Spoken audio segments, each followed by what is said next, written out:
I hope that you have an excellent lawyer, because today I'm going to give you 7 writing techniques that are so powerful, well, they should arguably be illegal. Now, these aren't your average writing tips at all. These techniques are the ones that take your writing from, not too bad, to I just cannot put this book down. And trust me, if you want to level up your writing and keep your readers glued to the pages, then you need these in the book you are writing now or the next one that you plan on writing. Now, the first thing that you need to understand is this. Great writing isn't just about fancy words or long flowing sentences. It's all about techniques and strategies that keep your readers engaged, that keep them hooked, that make them really want to know what's going to happen to your characters, that they're so intrigued by the plot and just cannot wait to find out what is going to happen next. The first technique that I want to talk about is something called Microt Tension. Now, this one is a game changer. You don't need a huge fight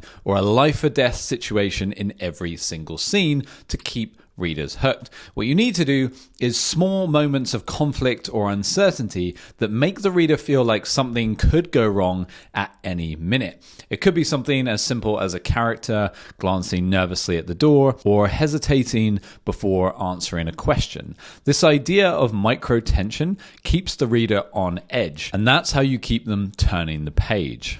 To give this more context, let me give you an example. Imagine that you have 2 characters sitting in a room and they're talking. This sounds pretty boring, but bear with me. So now, what if one of them knows a secret and the other is really close to figuring it out? Suddenly, that conversation is full of tension. You've created suspense with every word they say because you're wondering, is the secret about to be uncovered? And that's what's going to keep the reader interested. The second technique is to write with intention. Now, you might be thinking, I always write with intention, but let me go a step further. Every single word that you put on the page should serve a purpose. Stop wasting your reader's time. Really think about this from the reader's perspective.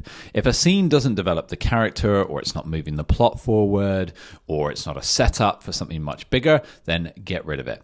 And cutting stuff feels brutal, but that's the point. The more brutal you are, the higher the quality your writing will be because you'll have got rid of all the fluff. That's going to keep the readers hooked even more because you've kept the fundamental parts in, the most exciting parts. And when you do this, readers also stay more engaged because they're not just reading through all this fluff. There's always something happening, right? There's no filler, just the good stuff. To quote Sum 41, it's all killer and no filler. The third technique is that sensory details matter. You don't need to describe everything in a scene, but pick 1 or 2 carefully chosen sensory details that will make your writing come alive.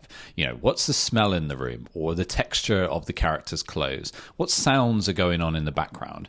These small details sound really insignificant, but they pull the reader deep into the world that you've created. And the key, of course, is picking the right ones. You have to pick the ones that enhance the mood of the scene or help your readers feel what your characters are currently feeling. The ultimate trick with this is not to go overboard.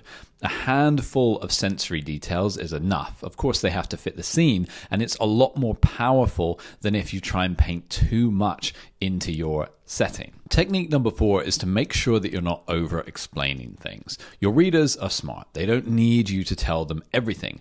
If your character is nervous, you don't have to say he was nervous. Instead, show it through his actions or maybe through his dialogue. Maybe his hands are shaking or he can't make eye contact.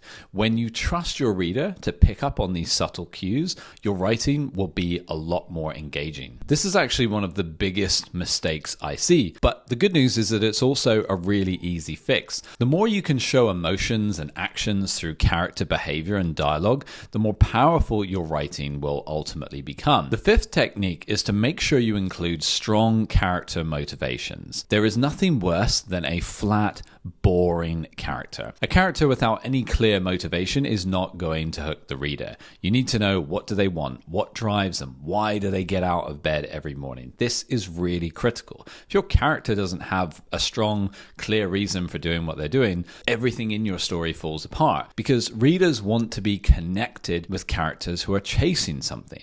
It can be anything from love to power to revenge to redemption. It's just important that they have that drive because that's That's how readers get so invested in following the character's journey. Ultimately, a character without clear motivation is like a car without an engine. They just won't go anywhere, and neither will your plot, because really the characters is what is driving your plot forwards. Technique number 6 is to include subtext. The best dialogue isn't just about what's being said, it's about what's not being said. People don't always say what they mean, we all know that. And the best characters, the one that feel the most authentic, they don't say everything on their minds. It's the unsaid things, it's the tension under the surface that makes their dialogue so interesting. For example, you might have a character in a very tense conversation who's completely avoiding eye contact. This subtext creates layers in your writing, because if a character is avoiding a question or responding with a double meaning, that tension will keep readers hooked.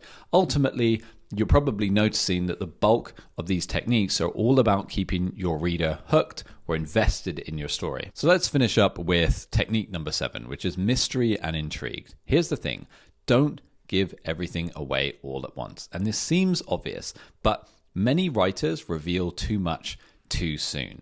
And of course, if you do this, the reader gets bored.